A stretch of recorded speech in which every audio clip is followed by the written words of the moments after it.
Hello everyone. My name is Suman Maharjan and our group number is Melbourne 23. We have other three members, Diksha Adhikari, Sifana Najima, Subhadra Gatani, and today we are going to present on Portside Business College about its cybersecurity audit. Thank you so much.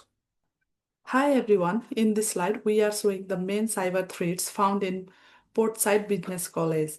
First is phishing. This means fake email that look real. For example, in the Kelly case, someone clicked a fake link and their login was stolen. Next is credential harvesting. Hackers make a fake login page when someone log in their username and password to go to the attacker. There is insider threat.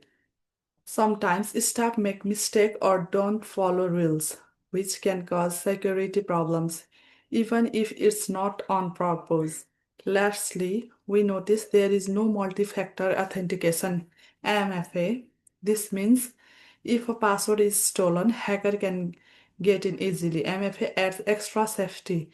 These threats show why we need better protection and awareness. Impact of identified cyber threats.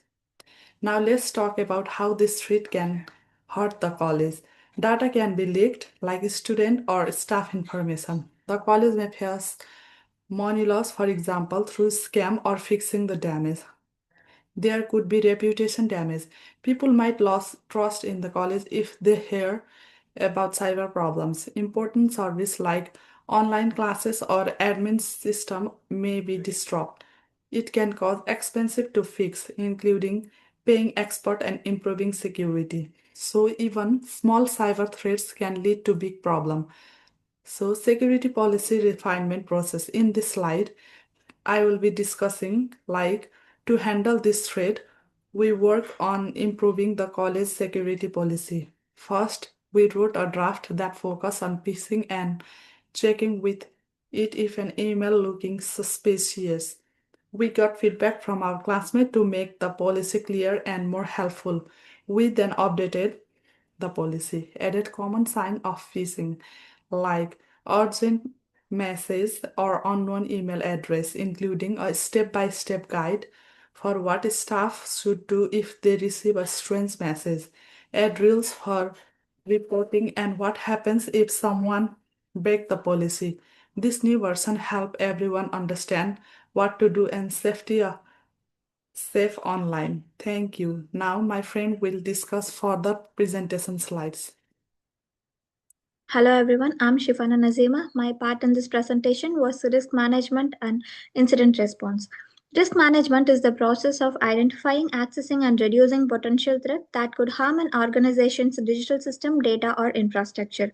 Its purpose is to minimize the likelihood of an attack and reduce its impact if one does occur. It is a proactive approach designed to protect system in advance. That's why in our risk management plan, we begin by identifying key aspects.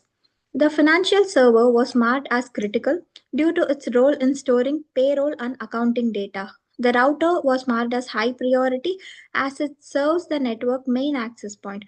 We also identified user credentials, switches, and finance workstations as important based on their function and risk exposure.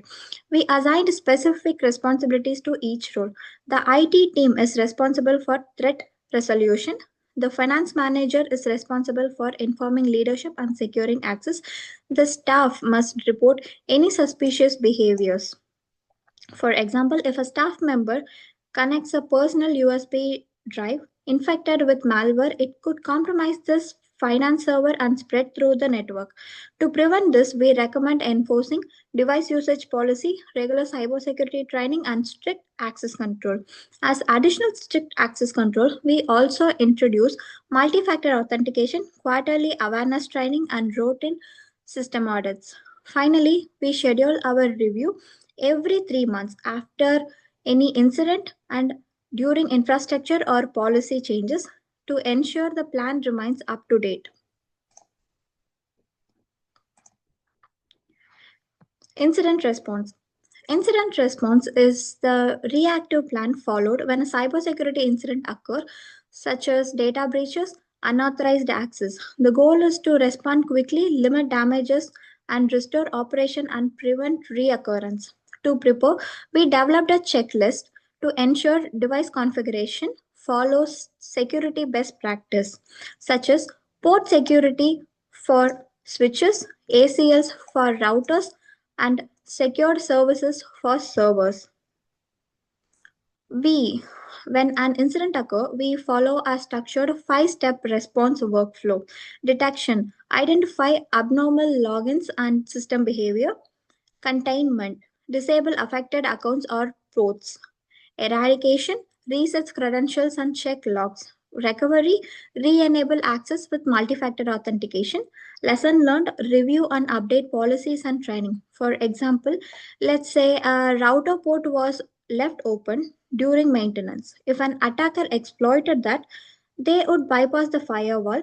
Our monitoring tool would flag the suspicious traffic. The IT team would isolate the port, reset credentials, and apply updated ACLs to prevent it from happening again. Our communication process was internal ticketing, secure email, and clear escalation protocol to ensure coordinated and fast response.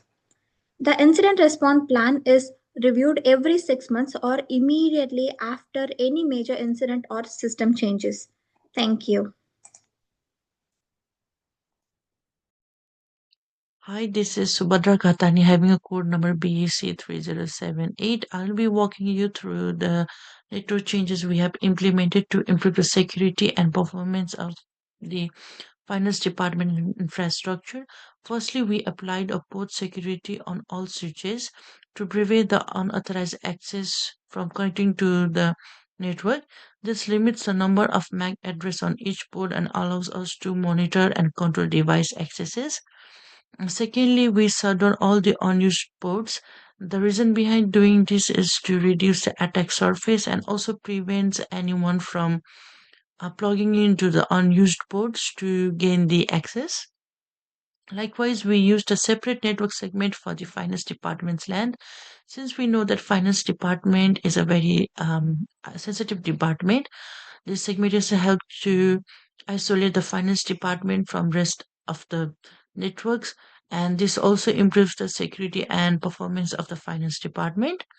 And we enabled passport encryption and console security to protect access to the network devices, both physically and virtually, ensuring only authorized person can make a configuration changes. And at last, we configured ACLs on the router labeled PVC router for the finance subnet. These ACLs help filter traffic and allow only authorized access to the finance subnet. Um, Now, diving into a bit deeper, we implemented subnetting, assigning the finance department. The subnet is 192.168.10.0/24. This logically separates the department and helps manage IP addressing efficiently. On the switch configuration, we make sure trunk ports are set up between switches to carry multiple VLANs, while access ports are set for end user devices. Mm, um, in terms of security measures, we enable password for both console and privilege EXE mode to limit device access. We configured port security with the following commands. So these are the commands that we used. So it from in order to make changes from access to trunk, we don't need to use any commands, but we have to use this command to change from trunk to access ports. So we used all of this command to restrict each port into a single devices and also to limit the unauthorized traffic. Um, the last one, switch port security max sticky. We use this one so the switch automatically learns and returns the MAC address of the connected devices. Um, Lastly, these changes together help to ensure the finance department networks remain secure, segmented, and well managed. Thank you. So in the packet tracer, we have a network topology which contains PVC router, the cloud internet, and the finance server, as well as we have different switches and the personal computers which are connected to each other. In this packet tracer, we're gonna change some network setting for the routers and the switches which are interconnected to each other. So to continue, first of all, we need to change the password. So for the password configuration in this part, we need to do the password configuration. As you can see on this PVC router, this is done on the router settings. So we need to change password which you can see on this screenshot. So to continue, we have so after changing the password, we need to do the router login, which we have enter the credential with the password Cisco123, which we have changed before. To continue, so after this one, we need to do the router Ethernet configuration. By logging with the credential, we can do the router configuration for the interface G0 slash 0 with the Cisco123 password. While we put this password, we can go to the next configuration, which is down in the router PVC router. After this, we need to do the we can get the IP access list standard finance. We can which you can see on the screenshot. So we have to do we have to do permission to 192.168.10.0 and next code is to deny any other codes. After this one, we can exit this router configuration.